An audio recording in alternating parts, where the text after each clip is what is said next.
ఐబొమ్మ రవి కేసులో కీలక పరిణామం చోటు చేసుకుంది. రవి బెయిల్ పిటిషన్ మీద తెలంగాణ హైకోర్టు విచారణ వాయిదా వేసింది. సిసిఎస్ లో నమోదైన కేసుల్లో బెయిల్ కోరుతూ రవి పిటిషన్ దాఖలు చేశారు. విచారించిన కోర్టు శుక్రవారానికి వాయిదా వేసింది. ప్రస్తుతం రవి చెంచల్గూడ జైల్లో రిమాండ్ ఖైదీగా ఉన్నారు. పైరసీ ఆరోపణల నేపథ్యంలో ఈ విచారణ ప్రాధాన్యత సంతరించుకుంది.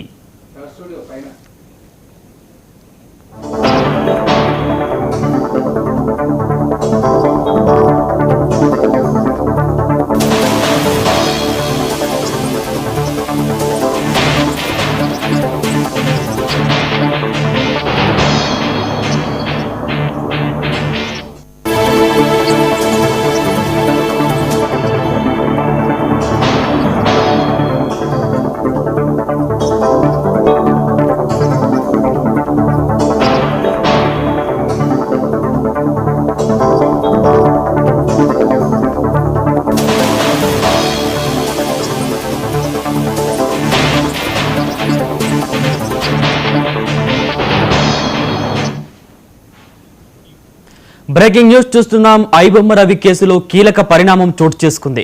రవి బెయిల్ పిటిషన్ మీద తెలంగాణ హైకోర్టు విచారణ వాయిదా వేసింది.